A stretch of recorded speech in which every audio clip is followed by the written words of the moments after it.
On today's episode of Gathering the Kings.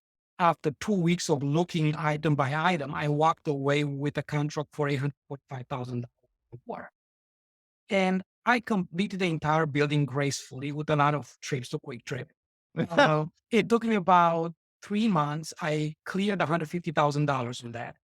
And that's when I fell in love with it. That's when I realized, oh my God, I don't know anything about anything. I just know buy for the dollar, sell for two. And I was able to do something I really, really enjoyed. You are listening to Gathering the Kings with Chaz Wolfe, featuring fellow 7, 8, and even 9-figure business owners who have real battle scars from business and life, but have prevailed as the king that they are designed to be.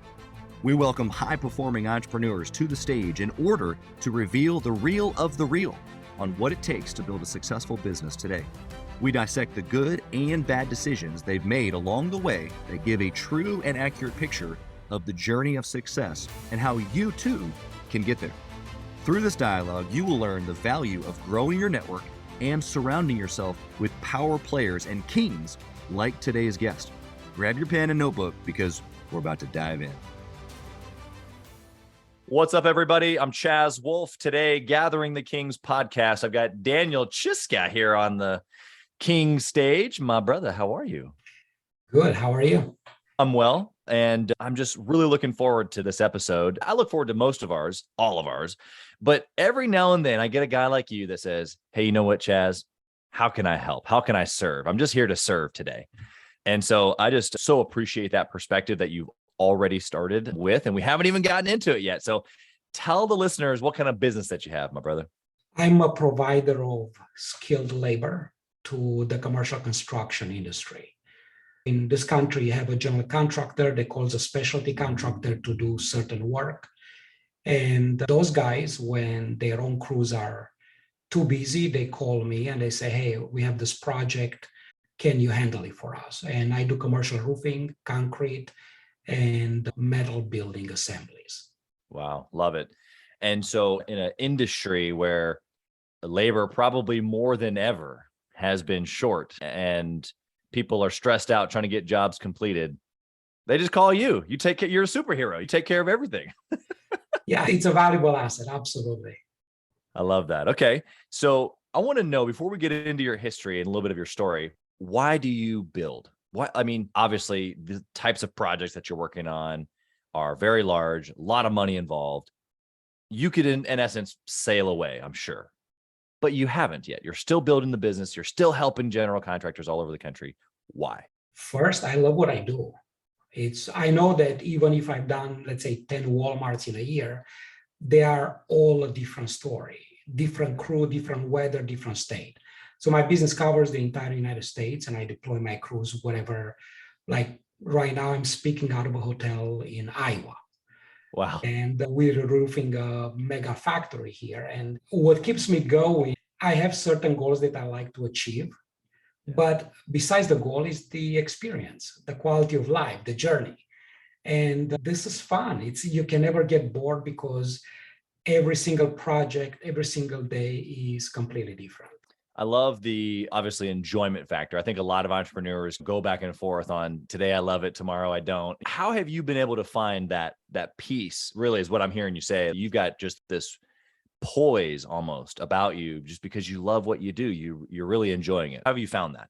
I started thinking about what are things that I don't like doing first, because the business has a lot of components to it. You have the sale, you have administration, you have a project estimating, project management, and I eliminated those parts. And in the work that I do, the fact that every day is different just makes me very happy.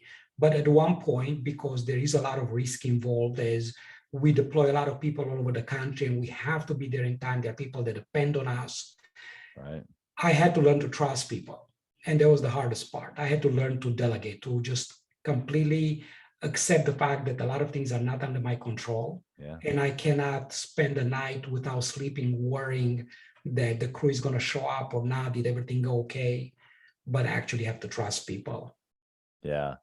Yeah. We're going to get into that because you're 100% right. You can't really run any business at scale without trusting people. So we can definitely get into that. Let's talk about just your journey a little bit. I want to know how you got started. Have you always been an entrepreneur?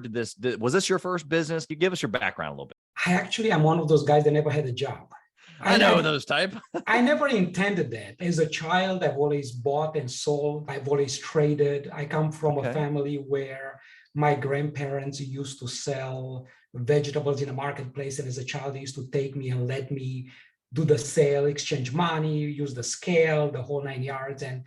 But I think after college, I realized when my entire world was looking for, okay, where am I going to get hired? I realized that I'm afraid of getting a job. I'm afraid of getting employed and going Monday to Friday to a place that for no reason I can be told on Friday, don't come back on Monday. And that concept was far scarier for me than actually having a business. Now, it wasn't always a formal business. Most of my journey was selling pizza coupons door to door, selling cell phones. Sure. But was always independent. I always had my free schedule, my free market. And it was later when I actually formalized things into a business as I learned more things. But yes, I'm one of the few that actually never had a job. I think there's a lot of listeners, a lot of entrepreneurs that can relate to that. It's not always just about getting history or getting experience and then going out. I just never got started in the corporate world, which I can appreciate. You've just always done your own thing. I love what you said about your grandparents. I have some kiddos now that are probably about that age. And so whether it's things from the garden or eggs from the chickens or just helping me with certain things and some of my businesses, they're a little young for that, but I look forward to those moments where they have the recognition that you just described of, oh man, I get to exchange money or do the sale or whatever. That's good hope for a young father like me. Absolutely. Okay. Tell me like a little bit more about this business. How did you get involved here where you're doing major projects, helping general contractors all across the country? What was the transition from selling produce for your grandparents to pizza coupons to running a GC business? As an immigrant, I have a lot of friends that are in the construction business. Sure. I was born in Romania, and a lot of our people follow other people from our country in the same trade. A lot of my Romanian guys do stucco, IFAS, hardwood flooring. And after college, I was asked by them to help them out with sales, with estimating. And I learned a little bit about them, but I didn't really understand, or I was not really attracted by the business of it. And frankly, I was a little bit bored. And I started a company that did coding, MySQL. I was building websites, but a little bit more than just design, like structure stuff. Sure. But again, I acted as the guy who knows a guy. I sold it here, and I got coders from Romania, from Russia, from other places to do the work. Until one day, I was in my office, and this gentleman walked in thinking that I'm the accounting office next door. And having a curious mind and having just learned a little bit of Spanish at the time to actually make a conversation, since he wasn't speaking English very much, I started being curious and talked to him. And 50 minutes of conversation, I learned that 3 years of school, and I'm not talking college, 3 years of school, not any formal training, and still the previous year, he did $1.3 million worth of shingles, of roofing. And that was the aha moment. I was like, okay, the stage of my life where I do things to be intellectually satisfied are gone. Now I need to make some money. So I called all my clients. I let them know I don't take any new jobs for coding, for web development. And I started making a lot of websites, Atlanta Gutters, Atlanta Roofing, to see what comes out of it. And within 3 months, I got my first mega job, which was really small in perspective now, but it was to change carpet in an office. Okay. And I literally told the guy that I can do it. Before I went to the office, I went to Quick Trip to see guys that have the carpet sticking out, to ask them, how do you price this? Who can do this for me? What? They told me where to get my carpet, the wholesaler. Yeah. I got some samples, went to the client. While I was there, he was telling me that he has to communicate with the movers because they have to move all the stuff in the warehouse so we can replace the carpet and remove some cubicles. And I made a sale. Then I go back to Quick Trip, try to find guys that are actually going to do the installation. And while I was there, I saw a truck that said office movers. So I tap in his window, hey, can you help me out with these cubicles, with this movers. And they were like, oh yeah, totally. And I called my client back and said, hey, can I do this? Yeah. Can I do both? So make Yeah. it easier for you. And the client said, sure, absolutely not. And that was my first experience with commercial work. And a little bit down the road, this was the 6th month, I got a call about a project that required brick pointing. Okay. And I took the gentleman's information, contact, I exchanged emails so he can send me the information for pricing. Then I hang up and I had to Google to see what brick pointing was. I really had no idea. But I said, yes, I can do it. So same thing, back to Quick Trip. I had to call a bunch of masons to find out somebody that would do it, to price it for me, because everybody was doing new construction during the 2005, 2006 new construction, and nobody wanted to do it. I had to talk to 30 masons to find 3 that were interested. I get the job, the appointment, I go to meet to see the project, and the gentleman representing a restoration company that was handling the project was telling me that building was a meatpacking factory turned into condominiums. The roof caught on fire because somebody smoked on the roof. And when the fire department put out the fire, they saw water coming through the bricks. And that's when they realized that they need to reseal the building, and in the process, replace the roof, change windows, the whole 9 yards. So I shamelessly asked the gentleman that called me there, I was like, well, are you really busy? And he said, yeah, I'm busy. Since I'm going to be here for the next few months, would you like me to handle the whole building, the roof and windows and concrete, whatever was there? And he said, yeah, can you handle it? And I was very honest with him. I was like, I know I can handle it. Likely I will need to ask for some help as I go, and I'll have some questions for you. But at the end of the day, after 2 weeks of looking item by item, I walked away with a contract for $845,000 worth of work. And I completed the entire building gracefully with a lot of trips to Quick Trip. It took me about 3 months. I cleared $150,000 on that. And that's when I fell in love with it. That's when I realized, oh my God, I don't know anything about anything. I just know buy for $1, sell for $2. And I was able to do something and I really, really enjoyed it. And that was my decision to get into commercial construction. And from there, jumping to commercial roofing was the fact that the economy changed, the whole market collapsed. And I realized that I don't want to have a lot of money in materials on a roof where the company may go bankrupt. So I chose to be just the labor guy. Yeah. And I started dialing for dollars, calling all the roofing companies throughout the country and just telling them, hey, I have crews. Whenever you guys are not available, whenever you're booked, whenever you get a job that's too far from you, send me the scope of work, get the materials there, and I'll do it for you. And I've been doing that for 15 years. Wow. I am so inspired right now. As you can imagine, I have some really cool guests on this show, but I've never said this. Like, we're only 12 minutes into this or something. And I'm just like, if you haven't heard what you needed today as the listener, in all seriousness, I don't know what you're looking for. I literally don't know what you're looking for, because at my humble level of having done millions of dollars in business, I now, having heard this small little piece of Daniel's story, I'm ready to go run through the wall, in all seriousness, because what I heard you say, and I'll give you a chance to add on to this, what I heard you say is that you took a chance. And I love what you said. I didn't know anything, but what I did know was buy for $1, sell for $2. Like it is that simple. Business can be that simple. Obviously, there was, like you said, a lot of trips to Quick Trip. You were asking help from some people. You had to network. There was a lot of nuggets that you dropped in there that just happened for you, but that you were proactively doing in the moment. And I'm sure you still do those things today, but I'm just picking out a few of these things here for the listener. And then the last piece is really just the fact that you even said it at the end. You said, I shamelessly asked for the whole building. And it's like, how many times as entrepreneurs do we just not ask? Do we either we don't have the confidence, or maybe we do have the confidence, but we're a little nervous about what they're going to think about us. Maybe I'm thinking, oh, I don't know how to do windows. I don't even really know how to do the masonry work, but I got them here. At least I'll just stick with that. But you just went for it. And I don't know if I've ever been so just like at a place where I'm like, okay, I got to go tell everybody about something. Daniel, you fired me up, man. I want to give you a chance. Would you add anything to that? I tried to give a little bit of a synopsis on some points there for the listener, but would you add anything to the takeaway? Like what should the listener be paying attention to from that little story? Don't be afraid to try, because fear is paralyzing and fear is a dream killer. And at the end of the day, everybody needs somebody to help them through things. I mean, the Tesla guy didn't build all his empire by himself. Yeah, he connected the dots, but at the end of the day, the most people can tell you is no. Yeah. And there's that.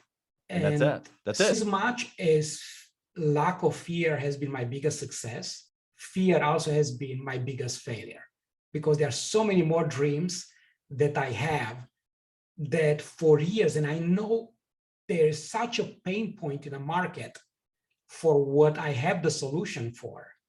Yeah. But for some reason, that fear is still the battle even today.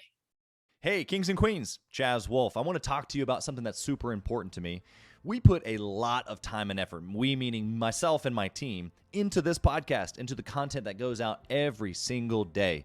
And if you have been getting any sort of value or insight from this, we want it to be able to reach other business owners too. So we would love if you would like, comment, share, leave a review, post, share again, all of the things on social media, on all the different platforms, or even on the podcast mediums of Apple and Spotify. We would love to be able to get our content into more hands, more entrepreneurs, so they can grow their business as quick as possible. Together, we are building a community of like-minded entrepreneurs who are committed to growing their businesses to new heights. So let's do this. Let's help each other.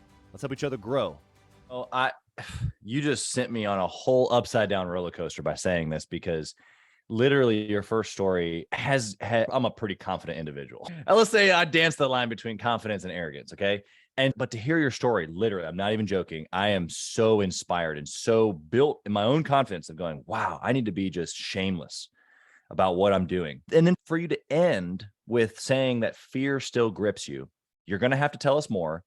But I want the listener saying all this to keen their ear. They're obviously listening already. Hopefully I've made a big enough deal about this. But I want you to speak to the point of fear. What have you missed out on, do you think? Or tell me a story specifically where fear held you back, because I don't even know if I'm going to believe you. Sometimes knowing too much, it's actually gets you to overthinking, and the fear paralyzes you. And my biggest loss is missed opportunities, because some of the opportunities are timed. The market changes, the stage in your life changes, the economy changes, and fear is still today. I have projects on my board right now that finally, just thinking about the conversation that I'm going to have with you, as you did send me some questions that you might touch through this interview, it got me thinking that, okay, I'm sitting on 20 prime domain names right now that I have ideas for. And some of them cover the entire industry, but because I'm thinking about all the potential that has to go with it, I'm not doing anything. Yeah. So now I'm starting to write the playbook for each one and literally finding people to get them to. A business developer, okay, here's the money, make this happen. Right.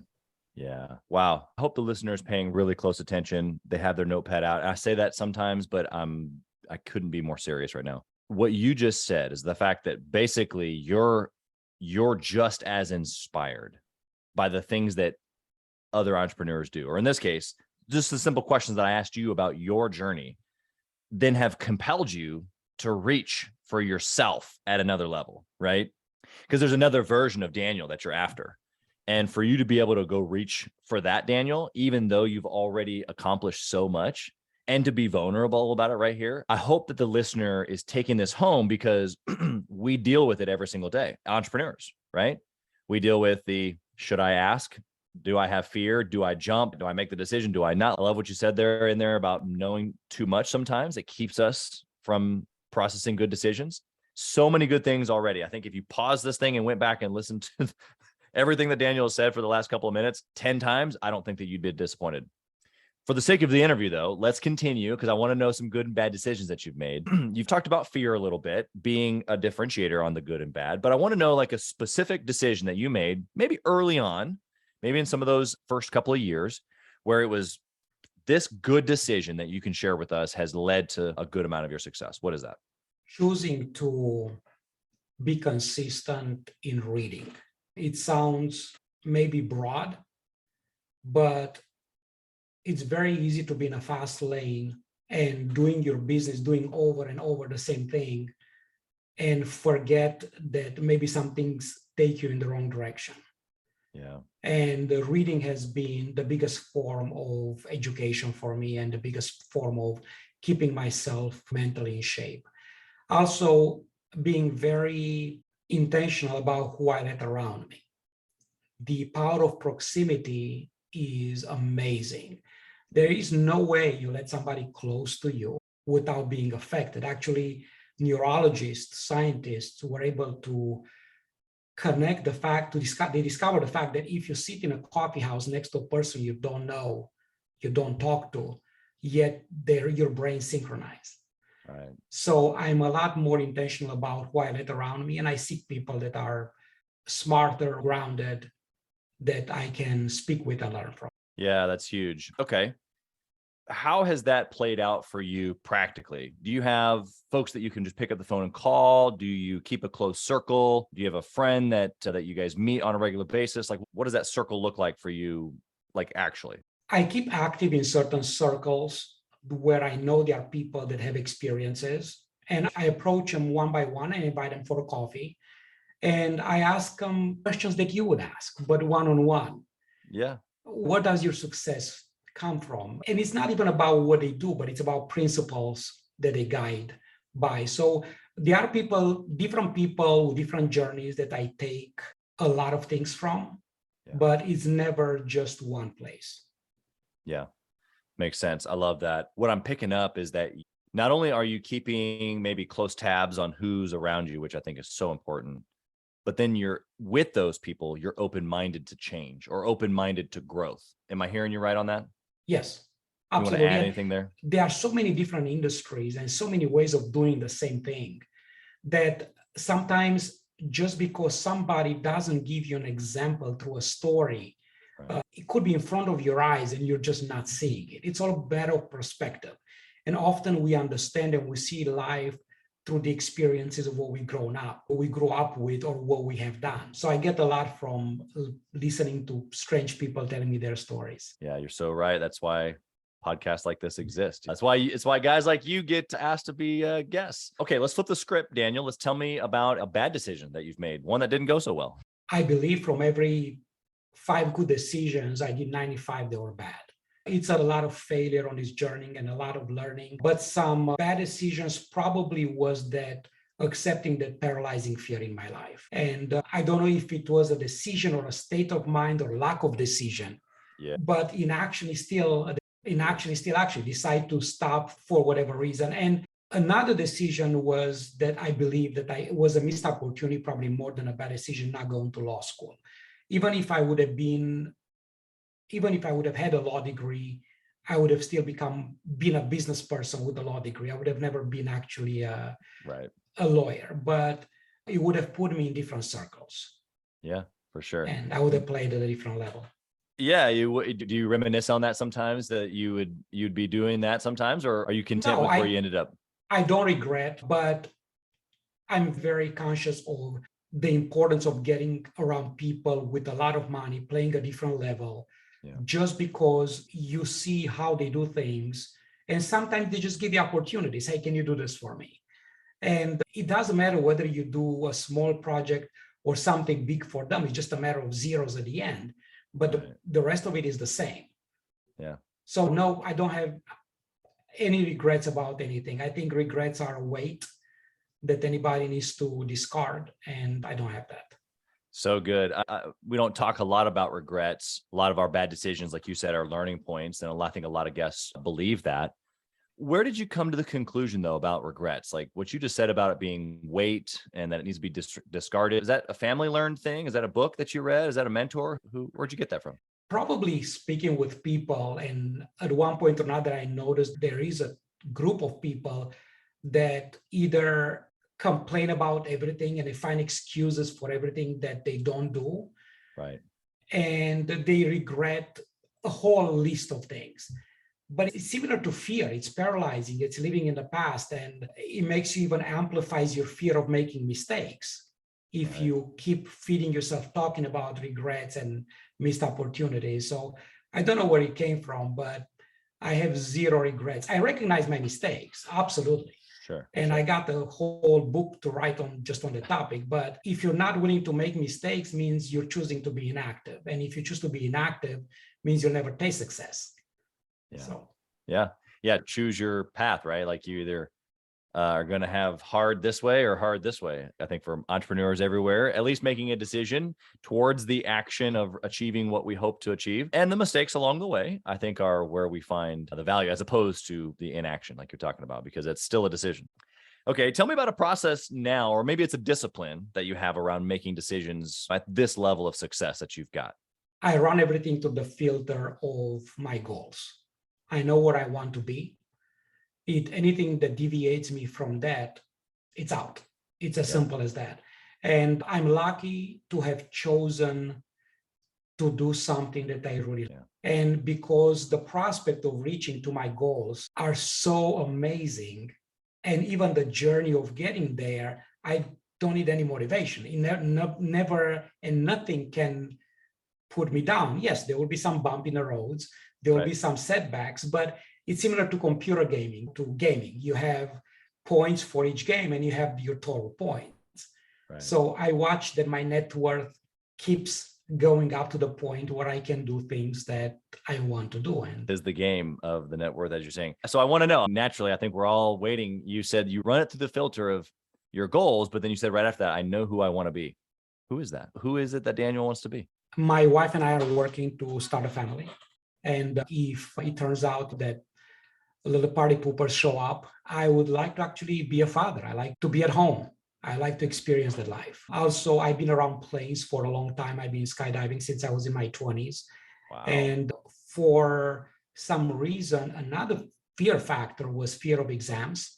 I never got my pilot license. So my wife and I have been discussing to actually go ahead, and we just finished our medical tests and we're doing it as a journey as a couple and starting the ground school. But I was always afraid of exams because I never did my homework. I was never prepared. Right. So my memory of taking exams was never actually good. A little distorted. But now we're going to work on that. So I like to travel more. I visited a lot of countries and they've always been part of my life. I don't think my life is going to change that much. As I grow older, I need to be to a place where my entire lifestyle is sustained from my investments, not from my work. Yeah. And often we don't think about that until we're older, because I made a lot of money, but they call it cash flow because money keep flowing. So the money got spent. I didn't invest. I didn't start investing until much later in life. Yeah. And now I'm there, but I need to be to the point where I make a certain amount of money that 100% comes from investment. And that's where I want to be. Yeah, I love that. And of course, naturally, somewhere in there, after you get your pilot's license and you have all these jobs across the country, you'll need a plane. Absolutely. And that's a different lifestyle. Exactly. Even the smallest Cessna, I just talked to PDK, to the airport here in Chamblee, Georgia, where I live and work. And just to park a small Cessna, it's $800 a month outside, of course. Yeah. But if you want to have a family and you want to get a passenger, even if it's an older plane, still a couple of $1 million. Yeah. But it's America and everything is possible, right? It is. Everything is possible. And it's probably closer within your grasp than you realize. I remember 2 years ago, I have a close friend of mine that is a pilot and loves aviation. And we've talked real estate and business for many years. And he's always talked about having a plane. His grandfather had a plane. He's had a plane. And you can get a small plane for 6 figures, but some of the nicer ones that you're talking about, like 2, 3, 4, 5 million, obviously they go up from there. But the reality of it is that it's probably closer than you realize if that's really what you want. And as I've heard him, because we talk together all the time, he's actually now in the Gathering the Kings Mastermind group. And we talk all the time about him and this plane. And it's so real to him. It's so real. And so it's become real to me, even though I'm not a plane guy. I'm not necessarily a guy that I enjoy to travel, but I never grew up thinking that maybe one day I would have a plane, like just so far from the reality of my thoughts. But knowing him, it's just so real to him that it's actually become real to me. We've actually matter of fact, we've talked about in the mastermind group, all the guys going, hey, we need a plane. Let's buy one together. And so maybe we'll let you in on that deal and you can get a plane sooner than later. Sounds good. Let's do that. All right, dude. So I want to know, I'm going to come at you in the speed round questions here. I want to come at you in a little different angle. I want to know if you took your business and you dwindled it down to one trackable metric, one thing that you could track forever and ever, what would that one thing be? Net profit, what I keep at the end before I pay Uncle Sam and God. I love the breakdown, Uncle Sam and God. That is fantastic. I'm now taking that from you. I will give you credit though every time I use it, Daniel C, but I'm using that from now on. Why? Tell me, why is that the trackable metric? Because numbers speak. It's the whole idea is to have a progress. Yeah. And of course, the progress comes in two ways for me. Every year, I look at both the net profit and actually another metric is how much of my money come from the investment versus passive from versus me active. being involved. Yeah, exactly. I love it. Okay. What book, since you're a heavy reader, maybe limit it to one or maybe a couple, but what book would you recommend for a six-figure business owner? The Snowball Effect. It's a book it's a biography of Warren Buffett. And it just opened my eyes to the importance of disciplined investing. Yeah. So good. And so for a six-figure business owner, someone, much smaller in revenue than you, what is their takeaway from that book? Meaning, to be disciplined in investments now? Is it to be disciplined in investing in their business to scale it? What would you say would be what would you give to them out of that? One of them is, yes, being disciplined about investing. And secondly, investing in things that you don't manage. Yeah. A lot of people invest in real estate or invest in other businesses. And I choose to invest just in America, just buy index funds. And it's very easy to control. It's very easy to cash out and you can borrow against. Besides, you never pay capital gain unless you sell it. So you can actually keep it producing for a long time without having to be taxed. Yeah, exactly. Love it. Okay. What do you think? You talked a little bit about this, but what do you think about networking with other entrepreneurs or masterminding with other entrepreneurs? It's critical to dedicate time to that. And though I have not been going to a lot of events, I recognize the importance of it because that's where you stumble upon a few people that you have connection with. Right. And with people that are like-minded, people that are seeking the same thing, and find people that are where you want to be. Find people that are what you would like to become. Try to spend more time with those people and ask for advice. People that you admire. I love that. All right. Last question here for you, Daniel. You've been incredible. If you lost it all, what would you do? As long as I have my health and my reputation is intact, give me a cell phone and a laptop and I'll be right back on, because I'm the guy who knows a guy and people always have problems. Often people ask me, what should I do for a business? And become a problem hunter. All I have to do is go out there, figure out what problems people have that are willing to pay money for. Yep. And that's it. So I'll start. It doesn't really matter what industry. I'm a business person in the roofing industry, but I'm not a roofer. Yeah. So I would start the same way. So your perspective is so fresh and refreshing, actually, to me, being another guy who considers myself a business guy in the retail space or in the real estate space or in podcasting or whatever. I really see myself, or when you remove the X's and the O's of roofing versus real estate or retail or whatever, then the only thing that's left to talk about is high level ways that we think, the things that we do, the people that we're around, what we invest in, like all of the picture conversations, which I think a lot of people like to talk about, but they just don't always have the opportunity to with other high quality individuals. Daniel, how can the listener connect with you? Because if you're the guy that knows a guy, if you're the guy that takes on projects when a GC can't, how can they find you? How can they find you when they need you? LinkedIn. That's the only place on a social network that I appear. Okay. LinkedIn, you can find him there. You want to drop your website or anything for the show notes? We can put it in the show notes. Sure. It's skilledcrew.com. And the LinkedIn, just search for my name. There are not too many people with my last name, so it's easy to find me. Yeah, exactly. We'll put them both in the show notes so people can connect with you and find you. You've been absolutely incredible doing the podcast from a hotel room in Iowa, far away from family. So Appreciate you. We wish Thank you you. nothing but blessing and success in your business and that family that you're working on with your wife. Thank you. Likewise. Thank you for listening to Gathering the Kings today. I hope that you were able to pull out a few nuggets to go apply into your business right away. More importantly, though, I hope that you're realizing that it takes more to be successful than just being by yourself, doing it all on your own, carrying the weight all by yourself. What I have realized, not only in my own journey from multiple businesses and multiple different industries, and now interviewing over 200 or 300 other very successful 7, 8, and 9-figure business owners, is that it's tough to do it alone. And so Gathering the Kings exists to bring together successful entrepreneurs. In fact, we are putting together 1,000 kings, specifically who are grateful but not done. We're intentionally assembling kings who fight tooth and nail for their business, family, and communities. And here's what we believe, that in the pursuit of excellence in those areas, that it ignites within us the responsibility to govern power and forge a lasting legacy. So if that relates and resonates with you, and you know that you need people around you, sharp, qualified, other very successful business owners, I want you to go to gatheringthekings.com. I want you to take a look at what we're doing and see if it makes sense for you to be part of our pursuit to 1,000 kings. Talk soon.